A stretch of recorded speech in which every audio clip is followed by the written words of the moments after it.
Meditations by Marcus Aurelius, Book 9.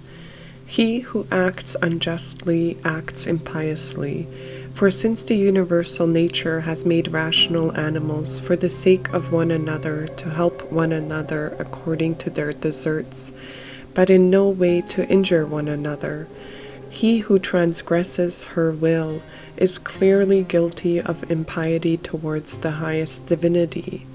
And he too who lies is guilty of impiety to the same divinity, for the universal nature is the nature of things that are, and things that are have relation to all things that come into existence. And further, this universal nature is named truth, and is the prime cause of all things that are true. He then who lies intentionally is guilty of impiety inasmuch as he acts unjustly by deceiving, and he also who lies unintentionally inasmuch as he is at variance with the universal nature, and inasmuch as he disturbs the order by fighting against the nature of the world. For he fights against it, who is moved of himself to that which is contrary to truth. For he had received powers from nature through the neglect of which he is not able now to distinguish falsehood from truth. And indeed, he who pursues pleasure as good and avoids pain as evil is guilty of impiety. For of necessity such a man must often find fault with the universal nature, alleging that it assigns things to the bad and the good contrary to their deserts, because frequently the bad are in the enjoyment of pleasure and possess the things which procure pleasure, but the good have pain for their share and the things which cause pain. And further, he who is afraid of pain will sometimes also be afraid of some of the things which will happen in the world, and even this is impiety. And he who pursues pleasure will not abstain from injustice, and this is plainly impiety. Now with respect to the things towards which the universal nature is equally affected, for it would not have made both, unless it was equally affected towards both. Towards these, they who wish to follow nature should be of the same mind with it, and equally affected. With respect to pain, then, and pleasure, or death and life, or honor and dishonor, which the universal nature employs equally, whoever is not equally affected is manifestly acting impiously.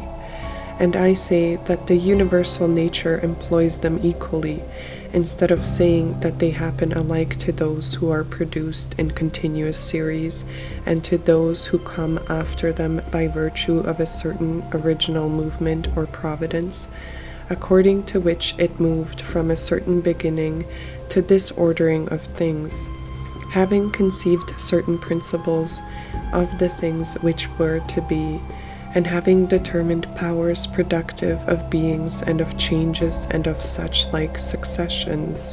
It would be a man's happiest lot to depart from mankind without having had any taste of lying and hypocrisy and luxury and pride. However, to breathe out one's life when a man has had enough of these things is the next best voyage, as the saying is.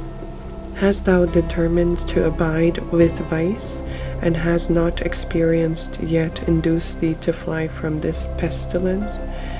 For the destruction of the understanding is a pestilence, much more indeed than any such corruption and change of this atmosphere which surrounds us. For this corruption is a pestilence of animals, so far as they are animals, but the other is a pestilence of men so far as they are men. Do not despise death, but be well content with it, since this too is one of those things which nature wills. For such as it is to be young and to grow old, and to increase and to reach maturity, and to have teeth and beard and gray hairs, and to beget, and to be pregnant and to bring forth, and all the other natural operations which the seasons of thy life bring, such also is this solution. This then is consistent with the character of a reflecting man, to be neither careless nor impatient nor contemptuous with respect to death, but to wait for it as one of the operations of nature, as thou now waitest for the time when the child shall come out of thy wife's womb.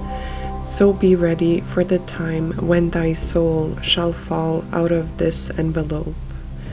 But if thou requirest also a vulgar kind of comfort which shall reach thy heart, thou wilt be made best reconciled to death by observing the objects from which thou art going to be removed, and the morals of those with whom thy soul will no longer be mingled. For it is no way right to be offended with men, but it is thy duty to care for them and to bear with them gently, and yet to remember that thy departure will be not from men who have the same principles as thyself.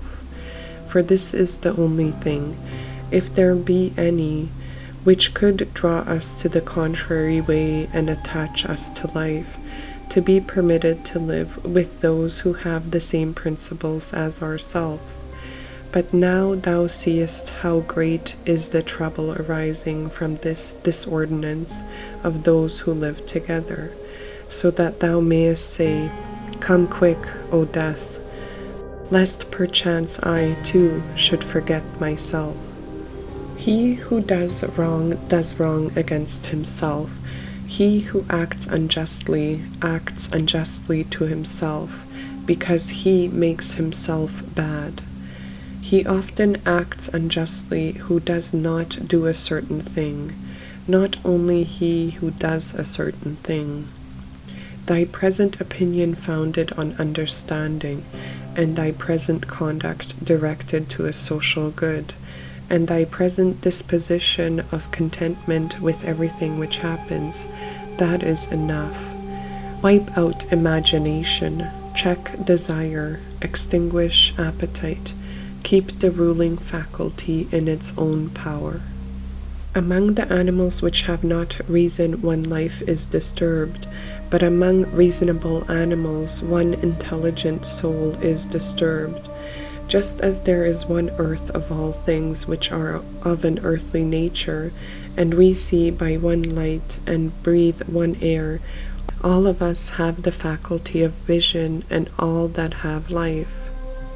All things which participate in anything which is common to them all move towards that which is of the same kind with themselves. Everything which is earthly turns towards the earth. Everything which is liquid flows together, and everything which is of an aerial kind does the same, so that they require something that keeps them asunder, and the application of force.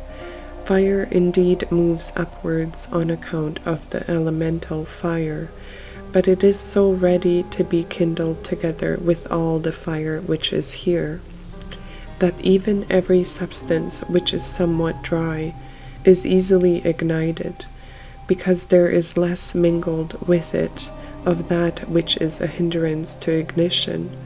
Accordingly then, everything also which participates in the common intelligent nature moves in like manner towards that which is of the same kind with itself, or moves even more, for so much as it is superior in comparison with all other things, in the same degree also is it more ready to mingle with and to be fused with that which is akin to it.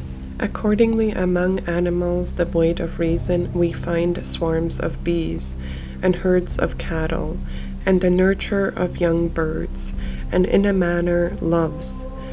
For even in animals there are souls, and that power which brings them together is seen to exert itself in the superior degree, and in such a way as never has been observed in plants, nor in stones, nor in trees. But in rational animals there are political communities and friendships, and families and meetings of people, treaties and armistices. But in the things which are still superior, even though they are separated from one another, unity in a manner exists, as in the stars. Thus, the ascent to the higher degree is able to produce a sympathy even in things which are separated. See, then, what now takes place, for only intelligent animals have now forgotten this mutual desire and inclination, and in them alone the property of following together is not seen. But still, though men strive to avoid this union, they are caught and held by it, for their nature is too strong for them. And thou wilt see what I say, if thou only observest. Sooner then will one find anything earthly which comes in contact with no earthly thing, than a man altogether separated from other men. But man and God and the universe produce fruit. At the proper seasons each produces it. But if usage has especially fixed these terms to divine and like things, this is nothing. Reason produces fruit both for all and for itself, and there are produced from it other things of the same kind as reason itself. If thou art able, correct by teaching those who do wrong. But if thou canst not, remember that indulgence is given to thee for this purpose, and the gods, too, are indulged to such persons, and for some purposes they even help them to get health, wealth, reputation, so kind they are. And it is in thy power also, or say, who hinders thee? Labor not as one who is wretched, nor yet as one who would be pitied or admired, but direct thy will to one thing only, to put thyself in motion and to check thyself, as the social reason requires. Today I have got out of all trouble, or rather I have cast out all trouble, for it was not outside, but within and in my opinions. All things are the same, familiar in experience, and ephemeral in time, and worthless in the matter. Everything now is just as it was in the time of those whom we have buried. Things stand outside of us, themselves, by themselves, neither knowing aught of themselves, nor expressing any judgment. What is it, then, which does judge about them? The ruling faculty. Not in passivity, but in activity lie the evil and the good of the rational social animal, just as his virtue and his vice lie not in passivity, but in activity. For the stone which has been thrown up, it is no evil to come down, nor indeed any good to have been carried up. Penetrate inwards into man's leading principles, and thou wilt see what judges thou art afraid of, and what kind of judges they are of themselves. All things are changing, and thou thyself art in continuous mutation, and in a manner in continuous destruction, and the whole universe too. It is thy duty to leave another man's wrongful act there where it is. Termination of activity, cessation from movement and opinion, and in a sense their death, is no evil.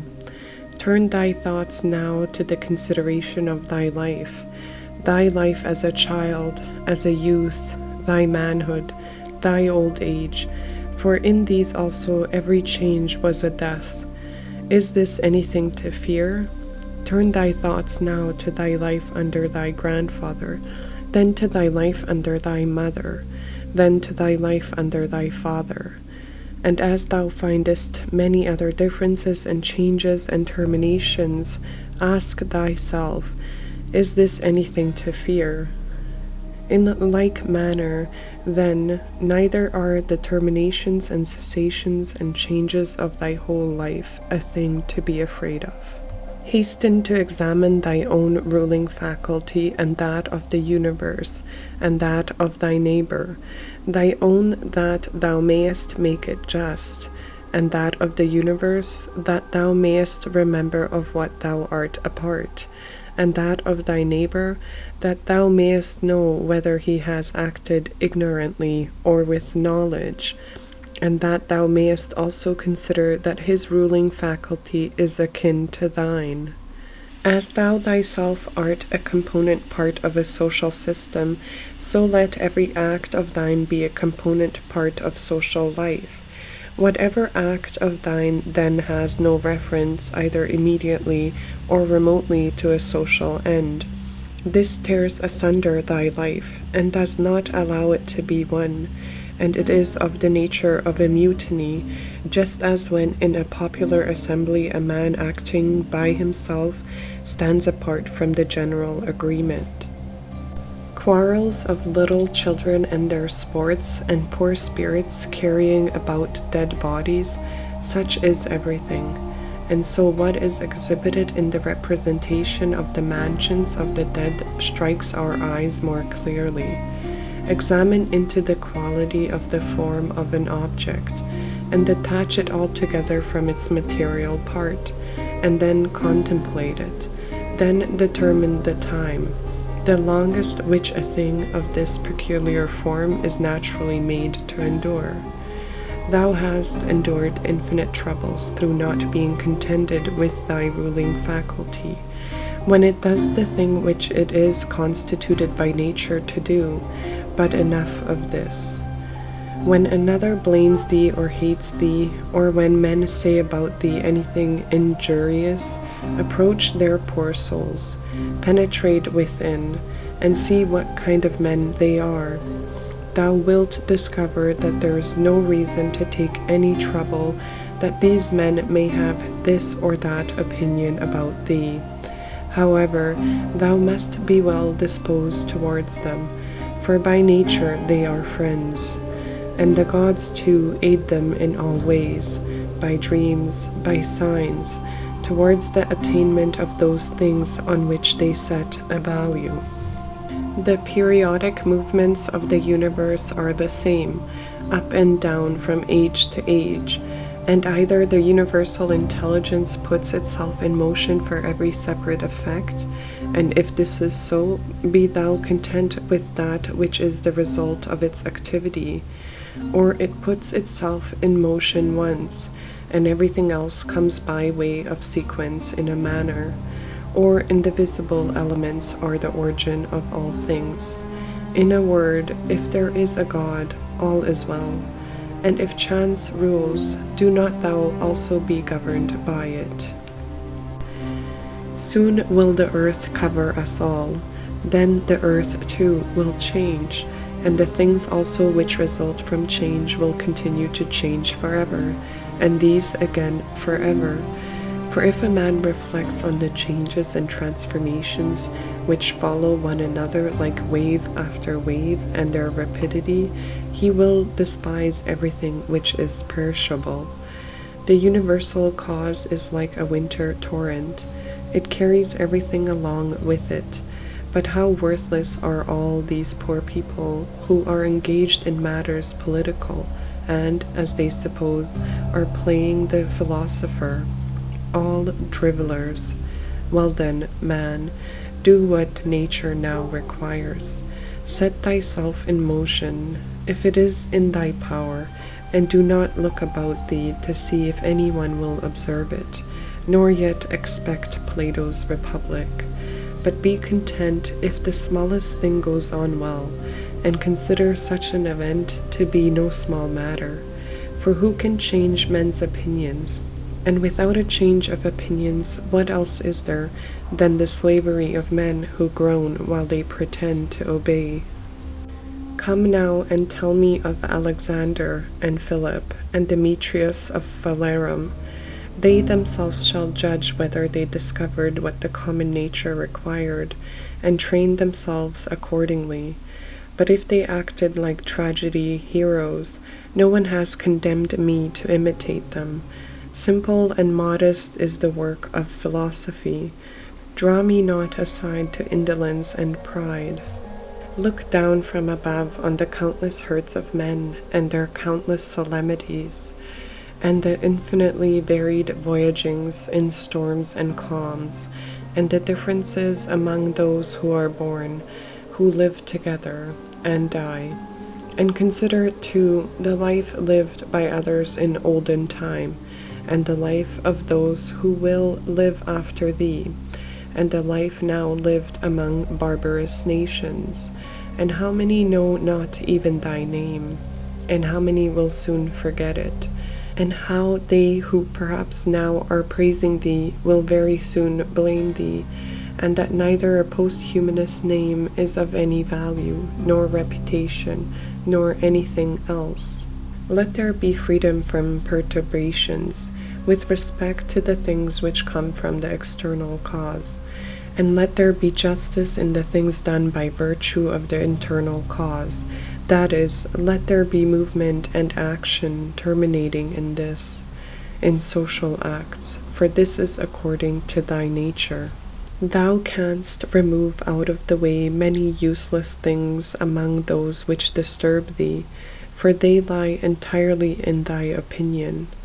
And thou wilt then gain for thyself ample space by comprehending the whole universe in thy mind, and by contemplating the eternity of time, and observing the rapid change of every several thing, how short is the time from birth to dissolution, and the limitable time before birth, as well as the equal boundless time after dissolution. All that thou seest will quickly perish, and those who have been spectators of its dissolution will very soon perish too, and he who dies at the extremest old age will be brought into the same condition with him who died prematurely. What are these men's leading principles, and about what kind of things are they busy, and for what kind of reason do they love and honor? Imagine that thou seest their poor souls laid bare, when they think that they do harm by their blame, or good by their praise. What an idea! Loss is nothing else than change, but the universal nature delights in change, and in obedience to her all things are now done well, and from eternity have been done in like form, and will be such to time without end. What then dost thou say? That all things have been and all things always will be bad, and that no power has ever been found in so many gods to rectify these things, but the world has been condemned to be found in never-ceasing evil?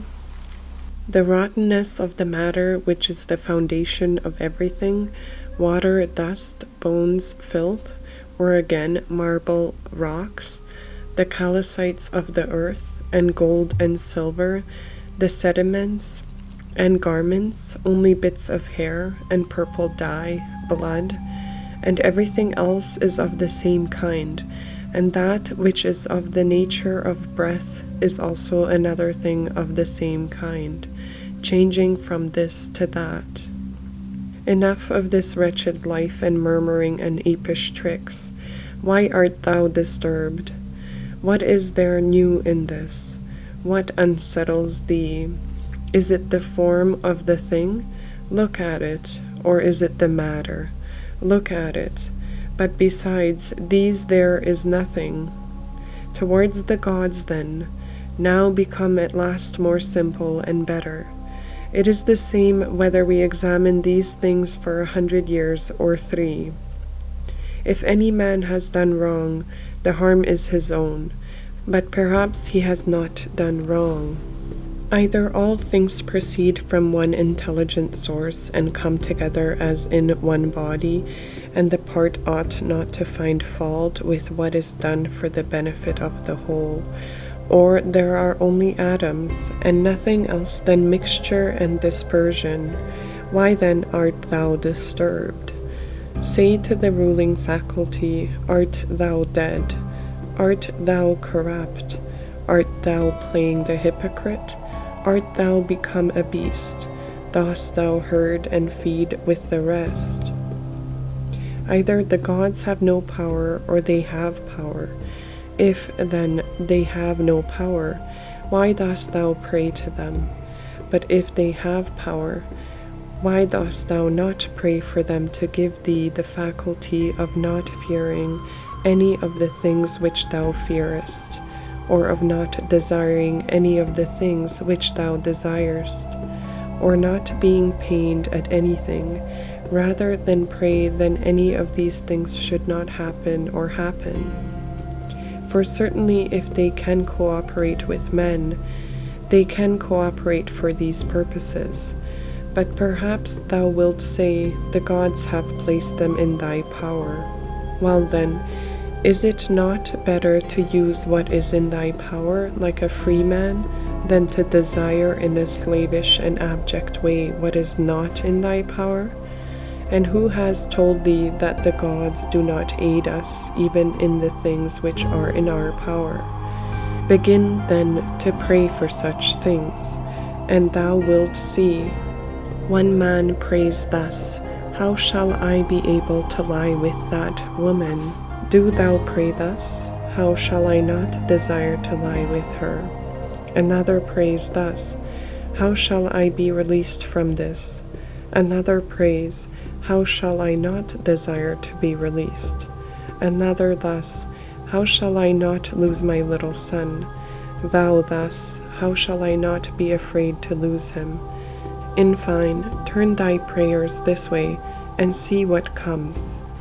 Epicurus says, in my sickness my conversation was not about my bodily sufferings, nor, says he, did I talk on such subjects to those who visited me, but I continued to discourse on the nature of things as before, keeping to this main point, how the mind, while participating in such movements as go on in the poor flesh, shall be free from perturbation and maintain its proper good.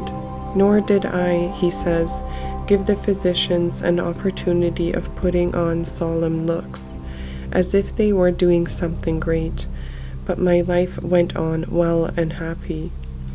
Do then the same that he did, both in sickness, if thou art sick, and in any other circumstance, for never to desert philosophy in any events that may befall us, nor to hold trifling talk either with an ignorant man or with one unacquainted with nature, is a principle of all schools of philosophy, but to be intent only on that which thou art now doing, and on the instrument by which thou does it. When thou art offended with any man's shameless conduct, immediately ask thyself, is it possible, then, that shameless men should not be in the world? It is not possible. Do not, then, require what is impossible, for this man also is one of those shameless men who must of necessity be in the world. Let the same consideration be present to thy mind in the case of the knave, and the faithless man, and of every man who does wrong in any way. For at the same time that thou dost remind thyself that it is impossible that such kind of men should not exist, thou wilt become more kindly disposed towards everyone individually. It is useful to perceive this, too, immediately when the occasion arises, what virtue nature has given to man to oppose to every wrongful act. For she has given to man, as an antidote against the stupid man, mildness, and against another kind of man some other power. And in all cases it is possible for thee to correct by teaching the man who is gone astray. For every man who errs misses his object, and is gone astray. Besides, wherein hast thou been injured? For thou wilt find that no one among those against whom thou art irritated has done anything by which thy mind could be made worse, but that which is evil to thee and harmful has its foundation only in the mind. And what harm is done, or what is there strange, if the man who has not been instructed does the acts of an uninstructed man? Consider whether thou shouldst not rather blame thyself, because thou didst not expect such a man to err in such a way. For thou hadst means given thee by thy reason to suppose that it was likely that he would commit this error, and yet thou hast forgotten and art amazed that he has erred. But most of all, when thou blamest a man as faithless or ungrateful, turn to thyself, for the fault is manifestly thy own, whether thou didst trust that man who had such a disposition would keep his promise, or when conferring thy kindness thou didst not confer it absolutely, nor yet in such a way as to have received from thy very act all the profit. For what more dost thou want when thou hast done a man a service? Art thou not content that thou hast done something conferable to thy nature, and dost thou seek to be paid for it? Just as if the eye demanded a recompense for seeing, or the feet for walking. For as these members are formed for a particular purpose, and by working according to their several constitutions obtain what is their own, so also as man is formed by nature to acts of benevolence, when he has done anything benevolent, or in any other way conducive to the common interest, he has acted conformably to his constitution, and he gets what is his own.